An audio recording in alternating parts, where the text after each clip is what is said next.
is your host, Vera Sadler with VLS Coaching and Women of Life Ministries, and welcome to another fun episode of Tuesday Talk Live. And all my guests are smiling because this is going to be an exciting and I don't even know what to call it. An interesting Tuesday Talk Live. I want my baby girl here to scoot up a little more. I just noticed you weren't as close as I wanted you to be in the screen so that everybody can see your beautiful face. I am here with some exciting guests tonight. First of all, I have my daughter here with me, Ray Miller, my actual blood daughter. I call people my spiritual daughter, but this is my natural daughter. Can you tell? You can tell. I have my other daughter. She's not my blood, but she might as well be my blood daughter, Nicole Jones, and her natural mother, Angela Hutton Hall, which is a friend of mine. We have known each other all for years. Yes. And we're here tonight to talk about a very sensitive topic. Sometimes it's sensitive to me, sometimes it's sensitive to them.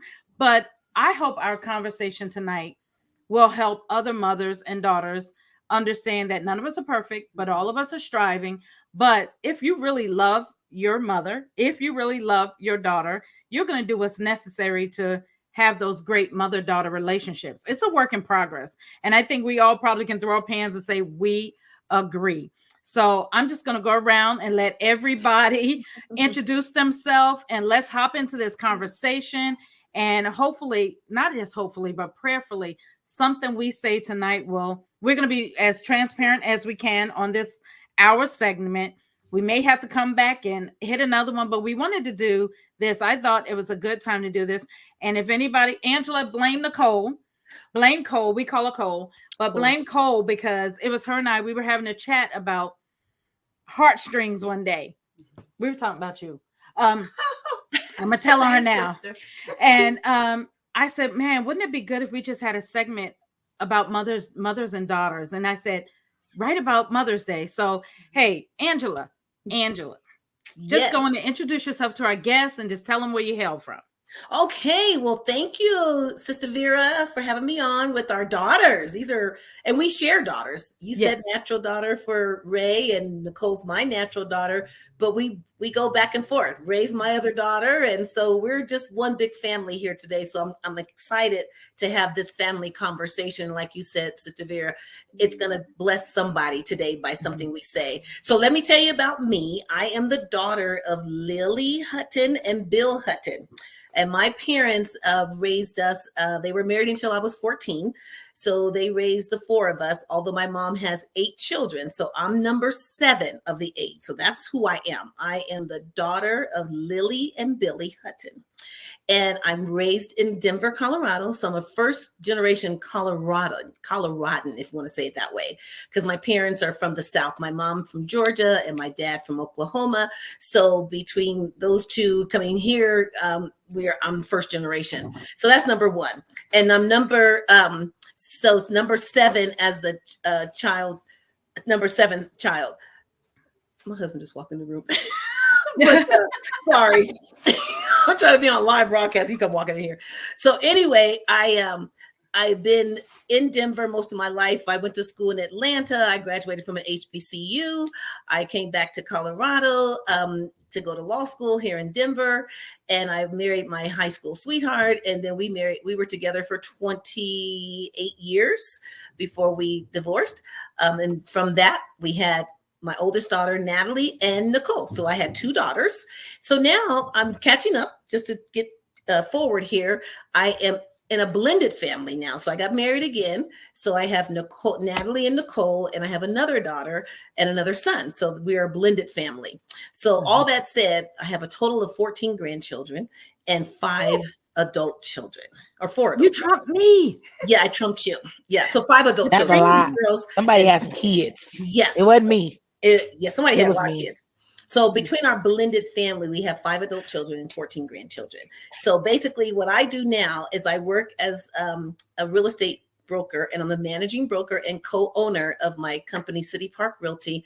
I'm an attorney, a consulting attorney at City Park Law Group. And I just started a new venture. It's called New Level Energy, and it's a minority women-owned procurement It's engineering, procurement, and construction firm. There's two of us, but we have a team of people that work with us. So we're working on solar farms, and we're also working on electric vehicle charging stations. And the greatest joy I have is to be a mom. And so I'm here tonight to talk about one of my treasured daughters and our relationships and how that grows and how we continue to glow and grow for Christ. So that's my brief introduction. I'm sure we're going to get into more details as we go forward. But thank you for having us on, Sister Vera.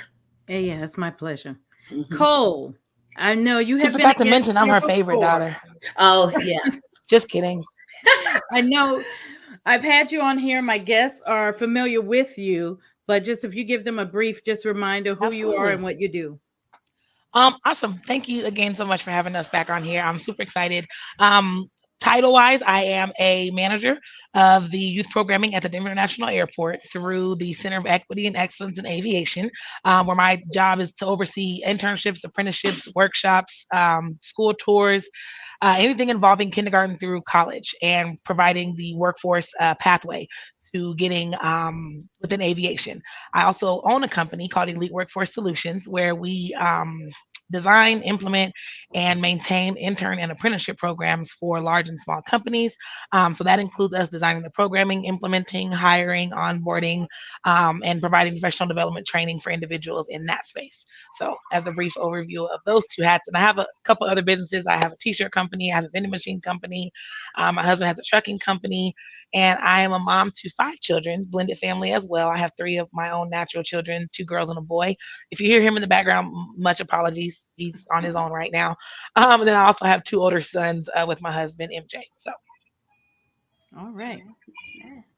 Nice. Ray. I guess I'm next. You know, she gives me the side eye. Desiree, but also have always gone by pretty much Ray since I've, grown up. I will say that I am a manager for a health institution, one of the biggest health institutions here in Texas, in Dallas, Texas. I am the administrative manager over an otolaryngology clinic. And so that is my day-to-day, but I've also recently engaged into real estate, got my real estate license. Yay. So that was a big one. Starting a new side hustle, can never have too many gigs on the side, being a woman, being a mom. And leading into that, I am also a mom and of 6, blended family, as the other 2 have previously stated. I have 2 of my own natural, so 1 boy, 1 girl, and then we have blended 4 additional girls. And so, yes, Poor grandson.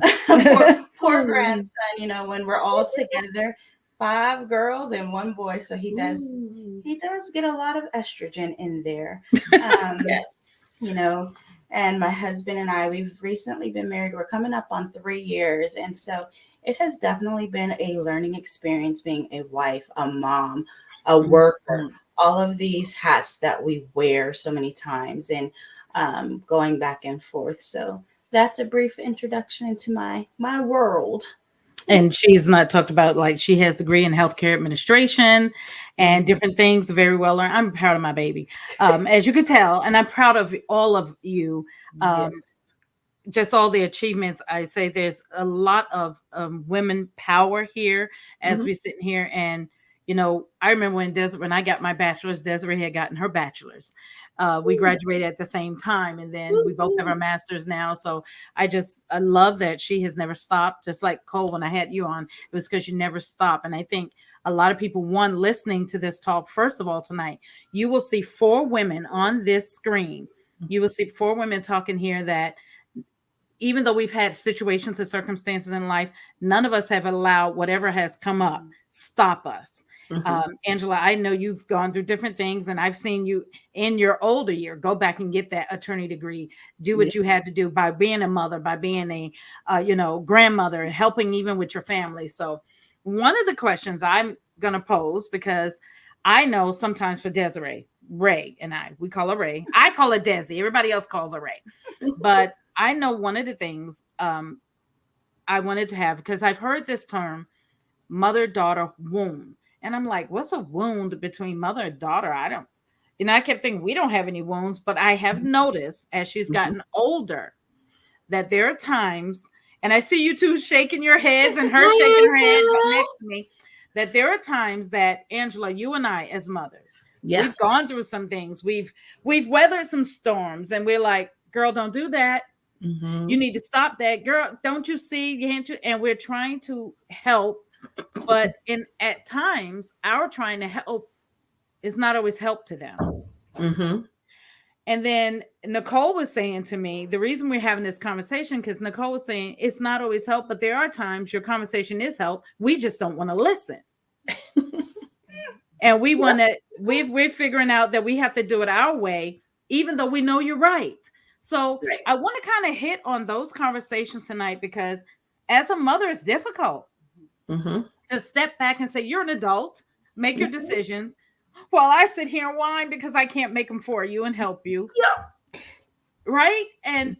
But we don't want it to be a wounded. And I think what we're learning is, how do we not let it be a mother-daughter wound?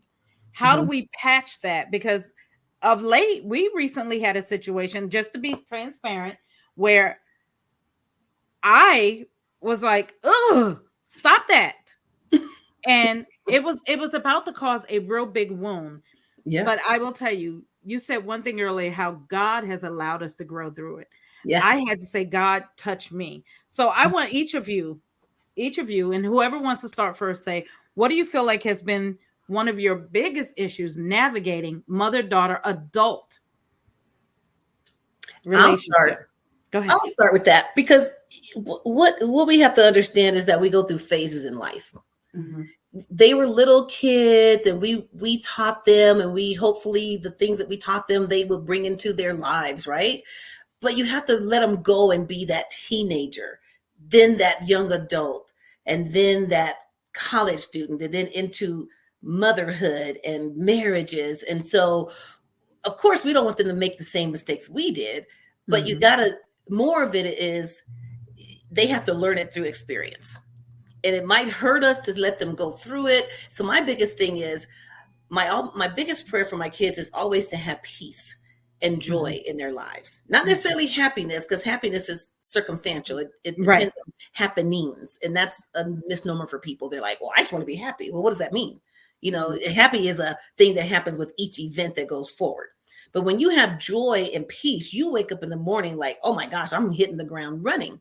So when you have your children who veer off that path, or they're doing things that you know are going to break that peace, how do you combat that without having these wounds and having these knockout dragouts with them? You really can't, because we can't change them. We don't have the power to change them. We have the power to sit back and be prayerful, but definitely not change them. And Nicole will tell you, she'll call me and tell me something.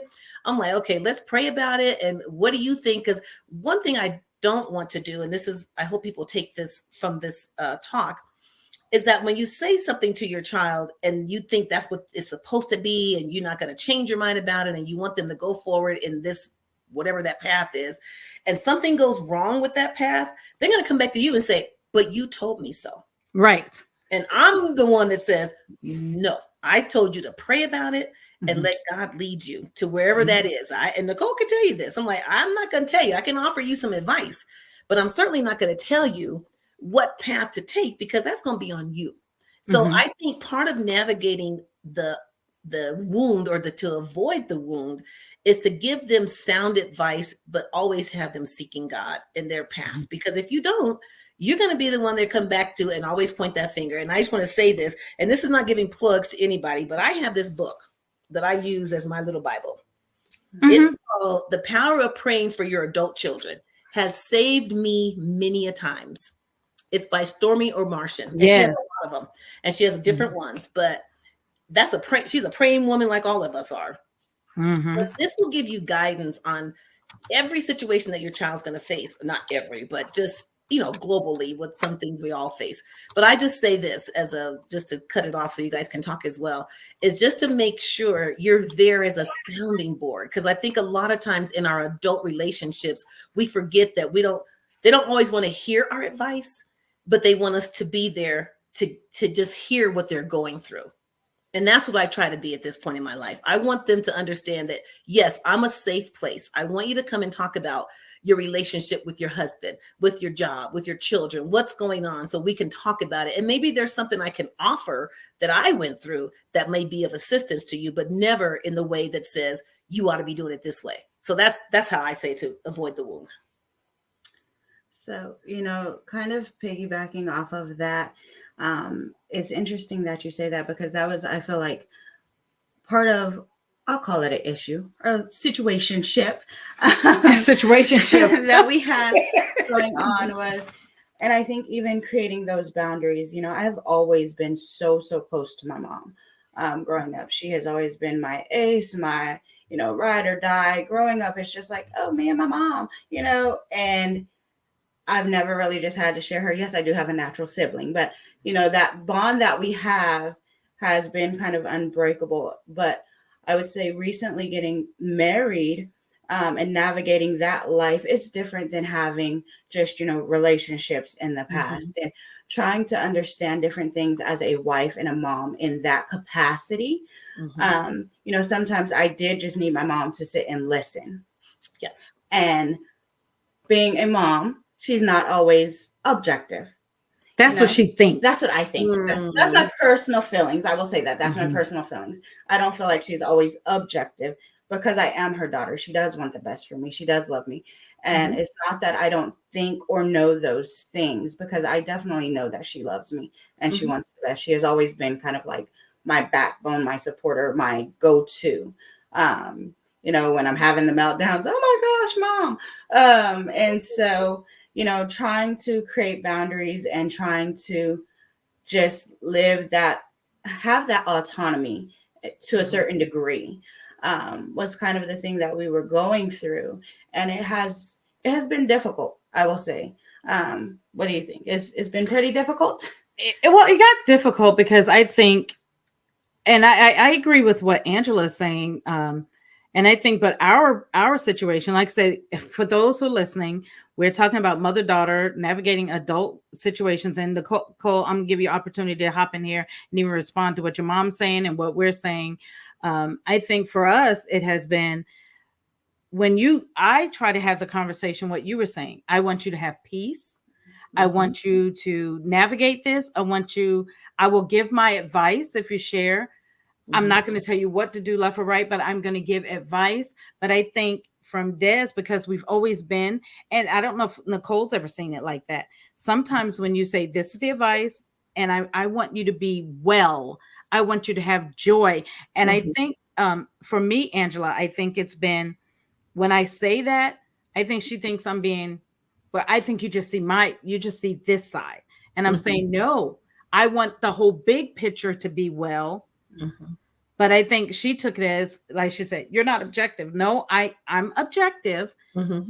But big picture is peace, wellness, joy. Because even with joy and peace, I wanted wellness. Yes. And when I say wellness, part of my thing, even when I teach, she's always telling me, well, mom, you teach boundaries. Yes. And part of the thing I teach, though, is self-care and wholeness and wellness. So I think for us, the difficulty came in how we both saw it. Hers was, you're not objective. And I said, no, I'm very objective.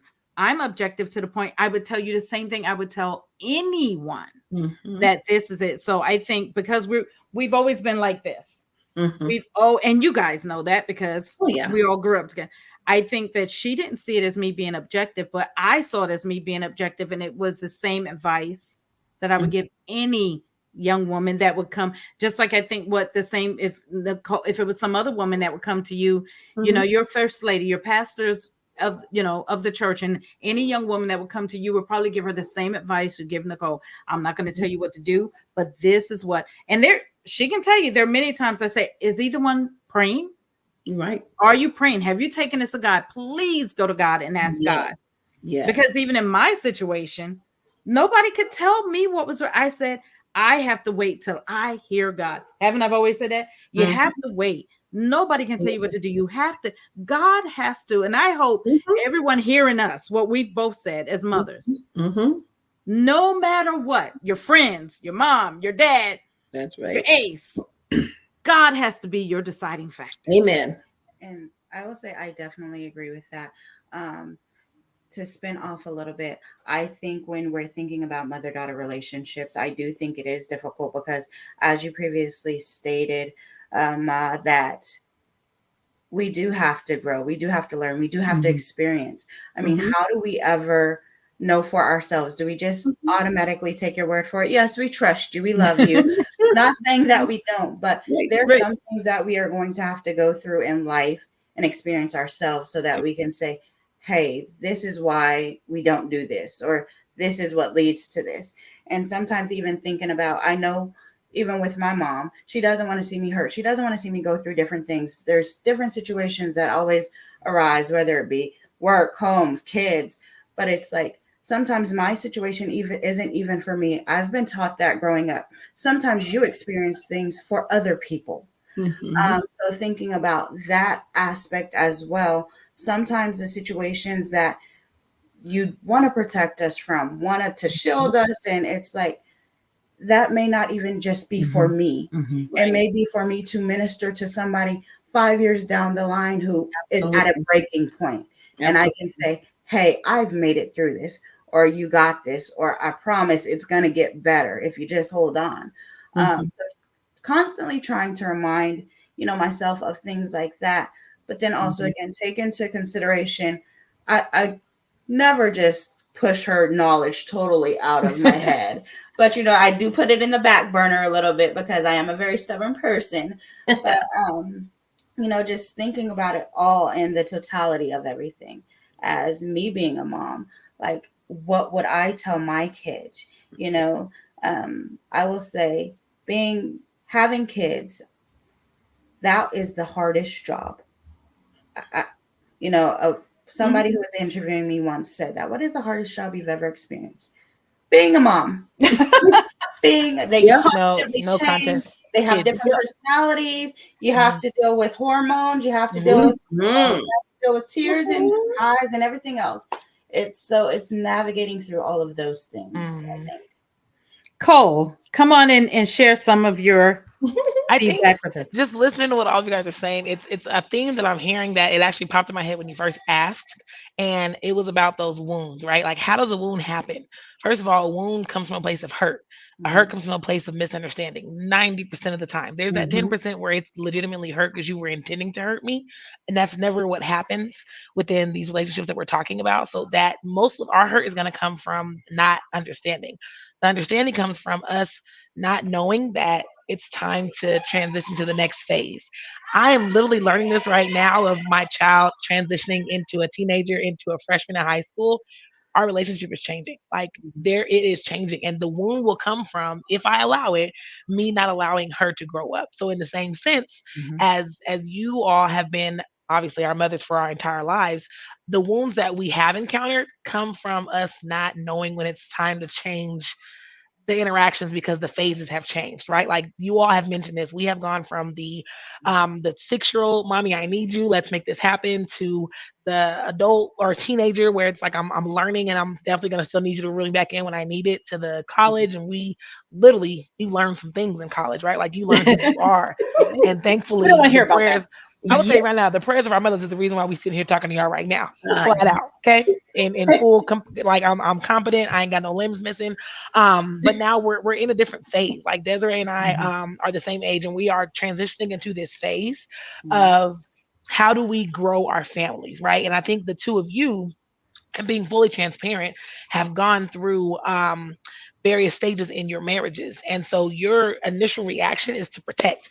That can't happen to you. Let me show you how to avoid that. Let me tell you, what I did. And it's like, that's great. But guess what? In order for, and Desiree just said it, in order for me to be able to give my next testimony or be able to be in that space, some of the stuff I'm going to have to endure. Like, there's going to be a point. And I think me and my natural sister talk about this often, is like, man, we always said to ourselves, like, we would use our parents as examples, but not the end all be all. Like, we know where to go to when we need what we need. And that's part of the phases that we're transitioning into. It's like, okay, what phase are we in now? If we're in the, hey, mom, if I need your advice, I'll specifically ask for that. But I'm also going to be in the, hey, mom, I just need you to listen real quick. Don't judge, don't respond. Can I just get this off my chest in a safe space where I'm not going to be judged, and where the individuals in the story that I'm telling you aren't going to be judged. And that's necessary, right? Like, that's the phase we're going into, because fortunately, like, we all have kids. We are grown. Like I hate to say those words, but we literally got bills, kids.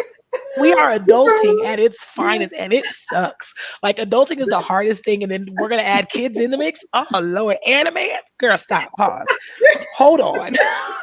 Somebody give me a juice box and my blanket because I'm not about that life, right? We don't. That's not where we're at right now. So I think as we are looking at those wounds and how to heal those wounds, because the good thing about a wound is that it can heal, right? A wound means that there's a chance for it to be new again because the body's going to naturally heal it. We also have to trust ourselves in that space that, hey, if we happen to come up against this wound, and it's going to happen, there's going to be times where it's like, I hear you, mom, but thanks, but no thanks, right? And that's okay. Like us being able to be having our boundaries to say that and let you guys know that it comes from a place of love. It's never a place of, well, my mama don't know, so I'm not listening. No, like just like Desiree said, like my mom is literally my best friend. Like we talk about everything. And so it makes it difficult sometimes when it's like, mom, I told you that, but I didn't need feedback. I just needed a little bit. Yes, I just needed to know, what our next step was. So I think that's part of the wound and the healing in the piece, right? Like there's a wound, it's gonna be there, but the healing means we're transitioning into this next phase, and it's gonna change again. Like I watch my mom with her mother now. My grandmother is 92 years old. That's a different relationship. Like my grandma can't tell my mama nothing, but I can assure you, if she says something, mom's gonna be like, okay, mom, I got you, right? Or vice versa. It's now the opposite where she's taking care of her mother, and that phase is gonna come with us soon. Like we ain't even crossed that bridge yet. We just trying to make sure we put our shoes on. You better not put me in a nursing home, girl. Anybody go to nursing homes? I've been not going to nursing home. First of all, y'all's grandkids will never allow us to put y'all in nursing home. Let's be real honest, okay? Right. Your grandkids ain't going. But I just think as we are seeing that, and again, experience that on my own, like I'm seeing my baby is adult, like she's transitioning into that phase. And I'm like, ooh, I got to be careful because there's going to be a point where I'm not going to be able to be there. Like she has to know how to prep for that. Like I don't know what that looks like right now, but that's the phase I'm transitioning to there with my mom. We're transitioning to the mom, just listen. I'll tell you about it. If I need your advice, I will specifically ask for that. And if I don't, just pray for me, right? Like I'm okay with you just praying, and I'll check in and let you know what happened. It might be a good story, it might be a bad story, but I'm gonna check in and let you know what happened. So yeah. So I will tell you this is excellent conversation and probably a much needed one for me. Not saying that I'm not doing much better at navigating, but I will tell you there was a time, and I could listen. And now, Angela, I don't know how you've done this. You sound like you've managed it great, but I don't know if there was a time where. So for me, I can listen, and I feel like I'm in a much better place now because it really took me going to God and saying, God, you have to help me. But so I'm the type that I'm confrontational. Yeah, I can admit it. But see, my family's the type where, if I ignore it, it goes away. Just let it be. Right. But I'm the type, it doesn't go away if you ignore it. Let's just address it. There's an elephant in the room. Everybody can see the elephant. Handle the elephant and let's get it. So for me, it's, let me just tell you, get it out of my system, because if I don't, it's like a brick on my chest. And I understand what you guys are saying. Just listen. And I don't need, but after a while, for me, it's like, okay, I'm listening. And so I'm doing this because I want you guys here. I'm listening. Boom. I'm listening. Boom. I'm listening. And that's the way sometimes you begin to feel if you're just listening. And even I was praying, but I think a part of me was like, oh my God, this is my baby. Like she said, exactly. Oh my God, I'm praying. Nicole, you said something that was so crucial. And I want to repeat it because I want our guests to really hear this. This to me is such a topic. And I said, God, please don't let me cry on here tonight. Right. Because it's such a sensitive topic. But you said, when you speak about the situation, I don't want to be judged, but I don't want the other person to be judged. Because as a mother, see, there's some mothers that really don't. I know there are mothers that don't care because I pray about people. Like I go into warfare prayer.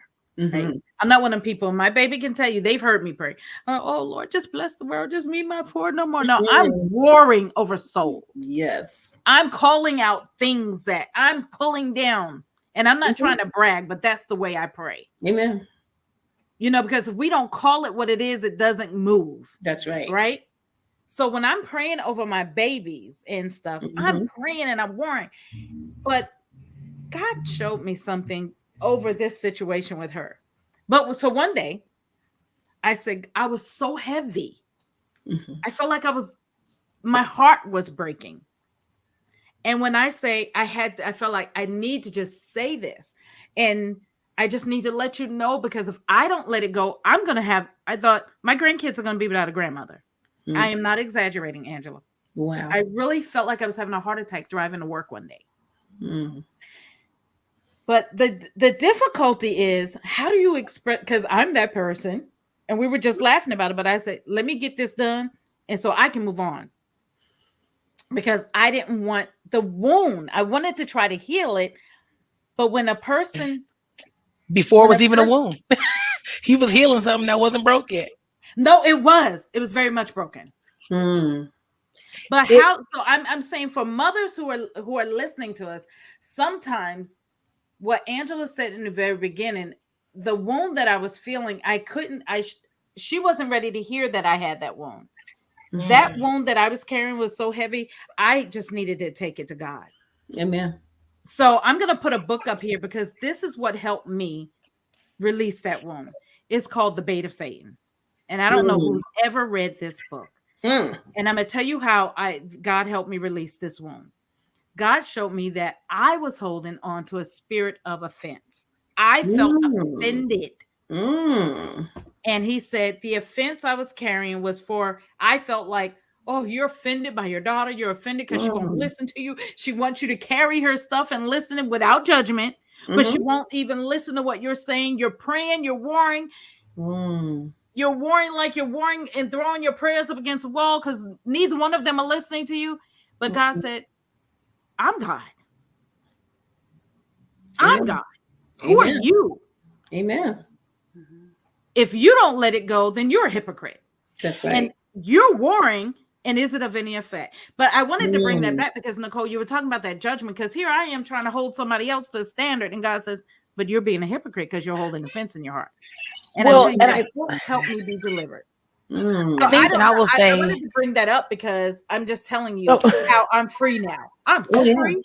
And I think one of the things that happens too, and my mom has probably learned this with me and my sister, when it's time to intervene and when it's time to let God intervene, right? And pray about it, and you gotta let it go. Because I think one of the things that would, and this hasn't happened, but one of the things that would deter me from having those open conversations with my mom is if she was to respond differently or really interject into a situation that didn't really have her in it. Like, this is either between me and my sister, or between me and my coworker, or between me and my husband, or between me and my daughter. Like, I would struggle coming back to her to have those conversations if that happened. And I will say, in full transparency, I think that's happened with me and my sister in the past. And that's where I think my mom has learned how to be like, all right, I'm gonna pray for you. Whatever you need is what I got, because at the end of the day, this same person is going to be at Thanksgiving dinner, or this same person is going to be at the coworker barbecue, or my daughter is my daughter. I can't get rid of them. Like, I can't get rid of my kids. So at the end of the day, I don't need you judging the individuals that are interacting with me in these stories, because it's not, that's not the response I need, because that will shut the communication down. And actually, in the past, when it has happened, and full transparency, I think it happened with the father of my children, my mom kind of heard what I said, took those moments of me being vulnerable and needing to just express and communicate, and as a mom, went into mama bear mode and, gave a piece of her mind. 2 days later, I'm like, what happened? What? You can't do that, because mom, it's not okay. Whoa. And so it took, again, that was the transitional phase, that there's the wound, right? Here's the wound. But it's like, mom, here's what I need moving forward. Can you agree to give me that and give me this space to be an adult and work in this space, and to be comfortable enough to share these things with you, cry, laugh, do all of that. And then when said person shows up at Thanksgiving dinner, or you are invited to a work event and you meet this person, I don't need you giving them the side eye. Yes, there may be an elephant in the room, but they don't know that. That's between us, right? Like, I think it's taken some time to get to that, but it's because we intentionally wanted to work on it. And I didn't want to not share things with my mom, but I also didn't want to do it in fear that, let's say, in full transparency, if something happened to me and my husband and he shows up to Christmas, mom, don't side eye him. Mom, don't, like, that's still your, let's be real. Because as moms, like, and I can tell you now, I'm not even gonna sit here and say it's gonna be easy for me, because the minute some little boy think gonna break my daughter's heart, bro, come holler at me. Come see me outside, because you have to catch this fate. I can't do that. I'm an adult. I can't fight a kid, but I will if I need to. However, that's Girl. not what she needs in that moment. What she needs is a mom to say, okay, hey, baby, it happened, right? Here's how we're going to move forward. Here's what I want you to do. My mom has done that so well, where it's like, here's what you need to do. And what do I need to do to support you doing that? Like, she's literally forcing me in the next couple of weeks to take a day just to get it there, right? Because we don't realize how much we can get caught up in our day to day, what we're doing. And then we do vent to our parents, like you said, it's the constant piling on. It's the mom, I need you to hear this, or mom, you hear that. And it does. As a mom, we have to figure out how do we internalize this, but not to the point where it affects what we're doing, but also that we can stand in that gap for our kids and pray for them when they don't know what to pray for themselves. I could literally, most recently, there was a week ago, I didn't know what to pray because at this point, Jesus, I don't think you got this one. Let me just take care of this, and I'm gonna call you when I'm done. That's not true, right? Like, it literally took prayer, and it was fixed like that. I wouldn't say fixed. We're in the right direction, right? So I just think that what you're talking about of the moms holding it in and figuring out what to do with that energy and what to do with that information, that's where you need to, like, as a child, what we would have requested, Desiree, if I'm wrong, that's where we're like, no, go into your prayer corner harder. But please note that I have to handle this. This is a me thing. Because at the end of the day, you're not in my marriage. You're not the mother to my children. You're not the coworker that I'm dealing with. Like, this is just me really needing you to listen and to understand and pray because there's the power of prayer is real. And so by doing that, it keeps that communication open, right? It keeps that as a safe space where I know I can go to her and have these conversations and she won't change how she interacts with individuals, because that's hard, right? Like, I don't need you doing that because I may forgive them and then you haven't. And even as a sister, I have to do that, right? Like, as a sister to my sister here, my natural sister, you may have forgiven them and y'all straight going, up to wherever. I'm still in my head like, nope, because as soon as I see them, it's on site. You can't do that. You can't do that. It's not healthy for you because you got to let it go. And it's not healthy for your individual that's talking to you, because then you're holding on to that negative energy when they're trying to release it. So. Right. Well, and that's I want Angela and Desi to respond to it. Yeah, and I started out like that because I said it was a phase. And it is a phase. You go through these phases where they're at this little girl, then they go to this high school person, college, all the things, and starting careers. And so I'm glad you talked about that book, Sister Vera, because as soon as you put it on the screen, I'm an audio person. So I immediately purchased it on Audible. So I'll be listening to that because I was offended. There's some things that I wanted to share with my daughters, and I wanted to talk to them about it. And I know they shared things with me, and I did take it personally. And they really got on me. They would say, Mom, you can't interject yourself in this stuff. Quit doing that. You put yourself in this. And I'm like, okay, then I was offended because I felt like nobody cared how I felt about it. And it really wasn't my issue. It was, I interjected myself into that issue, and that was wrong.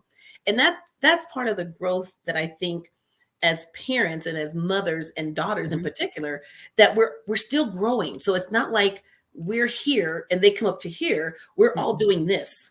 Yes. We're growing as we're glowing in Christ, right? So we can't think that's the end all. You can't go to a seminar. You can't read a book and say, okay, I got this, because situations come up, right?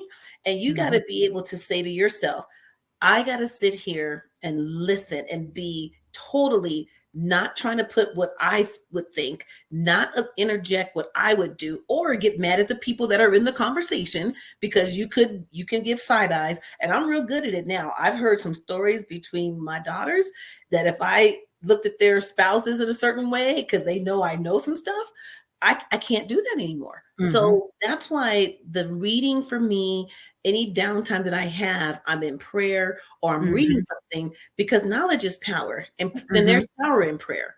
And if you don't know how to act in a certain situation, you're going to go back to the old you. And I don't want to go to the old you. I want to stay focused, because this is important to me about leaving legacies for our children, grandchildren, and beyond, because we are the building blocks. And if you are standing on the shoulders, I mean, we're all part of our ancestry, and part of our history is that we stood on the shoulders of our great, great, great grandparents. And so we don't know what they prayed for us, but we could be the product of that right now. But it's our responsibility and accountability to be able to plant those seeds as we go forward. So I think it's important that we still be present for them, but again, allow them to be who they are. And knowing that if we hear something that's going to be a dangerous situation, of course we're going to interject, because we don't want that to be a consequence for anybody. But if they're sincerely wanting a safe place to just talk about it, then we got to be that person. And it takes me a lot. I'm like biting my lip sometimes, pinching my. But here's the thing about the relationship too, Mom. If you think about it, like it goes both ways. Like we're at that phase now where we can have those conversations about stuff going on in your life. Not just be like, I come to her. So and she would say to me, and I have to do the same thing. We're just be like, telling this stuff. I'd be like, girl. Go ahead. I want you to respond to what they've been said. I was just thinking, yes, like everybody has touched on, it is truly being that safe place, because once you damage that safe place, like you said, Nicole, it's like, do I have that fear of talking to this person? Like, what's going to come out next? Like, what am I going to have to deal with? Am I going to have to deal with my situation? And now this, like, deal with you being offended, me hurting you potentially, my situation. And it's like, okay, I ain't got time for all that. Like, I will just retreat and let everybody be, you know? Did we not just talk about these kids we raising? Girl, I got time for all that. Like, nobody has time for all that. It's truly just being, again, having that safe place to go to. And I think I've told her that before. Like, I didn't need the advice. I just needed you to listen. Like, I just needed you to just be on the phone. You can be quiet. Like, just let me vent, and then I can even hang up. Like, and I've done that. I've done that, and then I've got off the phone like, oh, Lord Jesus. I know. They just start praying. You know, I think about, as you were saying, it's kind of like, oh, taking this on. And I think as a mother, and even being a Black woman, we take on a lot. We do. We are the backbone to a lot. And so I feel like we are built differently a little bit. And so it's not to just say, oh, my mom is going to take it all in. But I do feel like, okay, I'm giving this because I know she can handle it. I know she can process it. I know at the end of the day, my mom has always been a survivor. So yes, I can cast my cares, like, yes, I'm casting them to Jesus, but I can also tell her this, you know, she will take it. She will process it because she is a solid mom. I know you have some wavering moms who haven't been there, who haven't done this, who haven't done that. But I've never experienced that. I've always just experienced her. She's got it. And, you know, that's why it's always been like, you know, who's your person? Who do you look up to? And it's always been like, my mom, of course. Like, she makes it happen. You be offended. Like, did you just ask me that question? Whatever is going on, you know, growing up, it has always kind of been that, like, not anymore. I don't make it happen anymore, girl. You still make it happen. But I'm saying, you know, growing up, it has always kind of been like that. Like, you see her take on so much. Like, at one point, you know, has 2 to 3 jobs. She's in school. She's doing this. And it's like, I think that's even what's made me be the person I am. Like, I can conquer it all, even though I'm exhausted. I can conquer it all, you know? But going back to that, you know, loading everything up, I just feel like it's okay. We come to you because we do think of you as the safe space. You know, imagine if we aren't coming to you. What are the thoughts then in your head? Who are you going to talk to? Do you even have an outlet? You know, or are you bottling it up? Are you going to be the soda that is shaken and then fizz everywhere? Absolutely. And we're trying to recreate that with our own kids. Like, as our kids get older, especially this high school I'm about to have, like, I need you to know this is a safe space. Bless it, girl, bless it. Because I'm not ready. But at some point I have to be, right? Because I know it's possible. My mama did it. Mama Bear did it. Like, they did. And we was not easy high school children. Yes, I was. Comparison to others, you girls were amazing. I love how I was. Don't knock me down. You tried it. You tried it so quick. You figured I knew there you were in high some school. things that I had to deal I with. knew you For the win. most part, yeah, they were good. They were good. I don't mean like that. I mean to say that it was still navigating that relationship. Oh yeah, it was a challenge. Especially because I think, and full transparency for both of us, Desiree and I went through watching the two of you have real transitions during that time. So that kind of put us in a frame of mind. Divorce. Yeah. We both went through divorce. Like, but and I remember, I can literally remember the conversations Desiree and I would have. I want to say, I think Desiree, yours was first, and then mine was right after, or vice versa. One of the two, but they were very like in the same year almost. And it was like, I remember the conversations that her and I would have, and we'd be like, bro, never We're just not ever getting married. Not gonna happen. Yet here we are married with kids in blended families. Mhm. Everything we said, we was like, nah, that's not gonna No, I'm work. Here we good. are. I'm I promise you it was no, I'm good. And now here we are. Here we stand in these exact moments of like, okay, well, now I see what my mom was like. You're getting on my nerves, leave me alone. But mom, I just said hi. I know you did, but just give me a minute. Give me 2. It's not Mhm. you. I just need a minute, right? But and two, I want to just go back to something you had said earlier, Cole. When you were talking about wounds and healing, I had thought of it. Um, sometimes when wounds heal, it doesn't always feel the best either. Like Mhm. sometimes it itches, it hurts, it has to be cleaned out. Like if it is a wound that is deep, think about, when you have flesh eating bacteria or things where it dies and they have to go in and scrape that out. Mhm. That is not a pleasant feeling. But in order to grow and to heal and to really, thrive, sometimes things have to be done. You have to go in there and clean out that wound. You have to have those uncomfortable conversations sometimes, like, Mom, like this just isn't working right now. Like I need a little bit of space. But I think that's a part of communication too. Making sure you have that and making sure you know that, hey, at the end of the day with my mom, her and I've had a little bit of a rough patch, but she's still my ace. She's still the one who I love her dearly. If she calls, I'm going to be like, oh, this woman is getting on my nerves, but let me go. Like I'm going to come now or later. Like what time you need me there? Right. Now or later. Like, but it's just kind of thinking along those lines of in the healing phase, it's not always a comfortable phase. Things scab over in order to heal.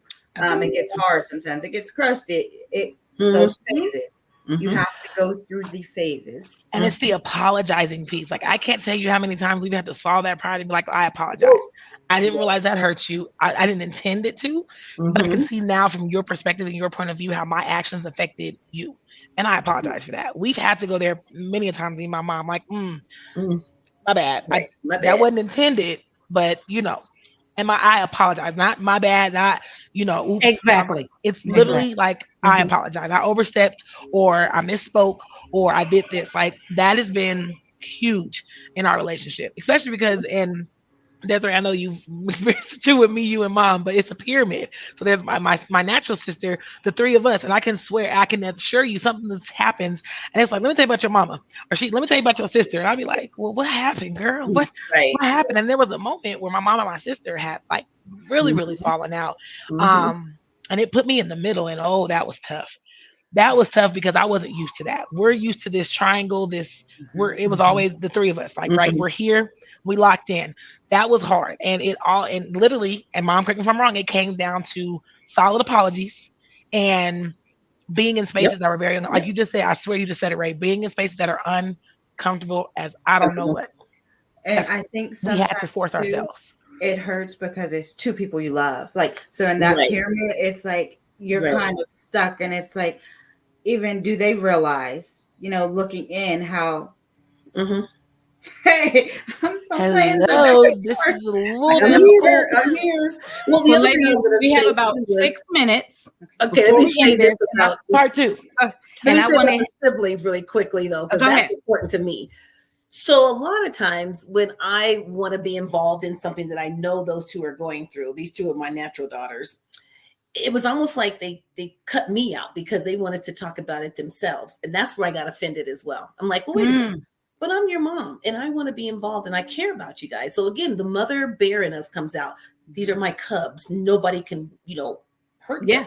And we want them to come to us. And sometimes I have to let them talk to each other because they know things that have happened that the 2 of them can handle without me necessarily. But if they need me, I'm here. I mean, as they go through the marriages, as they go through the kid rearing, and I had both of them in law school. I was pregnant twice. I had Natalie my 2nd year in law school, and I was pregnant with Nicole my third year in law school. So I've been through the battles with the just trying to balance my life.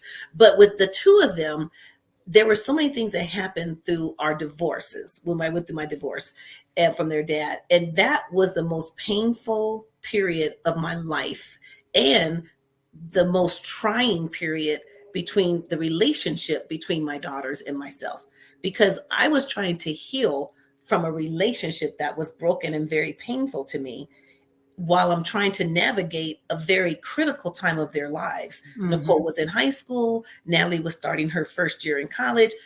How much more could I have taken with me trying to heal myself and then trying to be there for both of them, but sometimes offending them? So I think forgiveness is what we haven't talked about. You have to Grace, forgive them. forgiveness and grace. Yeah, grace and forgiveness, because if you don't, you're going to hold that against them. And, full disclosure, and in the room with people who understand, I held that against them sometimes. You blaming me for this? How did I get into this? What? As much as I tried to do, and that's where the offense comes from, Sister Vera, if you can say it correctly. Yes. That's where the offense comes from. You're like, well, wait a minute. I did all I'm trying to do is help. And I'm trying to do is help. And I get thrown under the bus. And I'm like, but wait a minute. So then I had to stop putting myself in the situation. That's just what I talked about earlier. Mom, they kept telling me, Mom, quit putting yourself in a situation. It's not about you. And it really wasn't. But I made it about me because I was still trying to heal myself. So again, the phases we go through, and now we're at a space now, I think they're both old enough, even though they're in their 30s, I still think of them as my babies, but they are women, and we can have those conversations, like Nicole said, back and forth. I can share with them, they can share with me, and then at the end of the day, we're still all going to prayer, because we can't solve that. We can't solve those issues. It was crazy how that wound came back up when Daddy passed away. Absolutely. That's when we realized that it was a wound. When you're talking about, Mom, the wounds that you don't know are wounds. Oh, yes. We didn't know that was a wound until my dad passed away. Then all of a sudden, all these emotions surface, and we're just like, what do you do? I'll tell you, pause. And then blame it on me. I feel like I was the victim at that point. And I said, hold up. And so what we ended up doing, felt victim, we felt like, bro, it's everything bad. was coming down. Calm down. But it you know was what we did? We did honestly take a pause. We went to Sedona. We went to Sedona, and I said, we got to figure this out. We had to reset. We're going to hash it out. Yeah. So I said, let's go on a girls' trip, just so that was the best thing. Connect. And that's what we did. We spent 4 days in Sedona, Arizona. It was just me, Nicole, and Natalie. It was so necessary. Passed away in September of 2021. We were in Sedona by February 2022. And Nicole was they had gotten back. Yes. Oh, there was so much going on, and so many things that were happening, and so many emotions came up. So again, you're going to have those events in life, as Ray said, the situation. What do you call it? Relationships? Yeah, there you go. Situationships that come up. But you got to learn how to combat them, because as older people, you just can't tell them, well, then get out of my life, or go stand in the corner until you get your act together. Who's doing that? No, that doesn't work. They're not 5. They're 35 and 37. I can't tell them that. So we have to know when to take the time out and then operate in a place of forgiveness and grace. Grace. Yes. Listen, this has been such an amazing conversation. I hate we have to end, but we're going to have to I think we're going to have to come back. Ladies, part 2. We're going to have to come back part 2, because we can't cover all that we want to say. And I do know that we've said some powerful things here.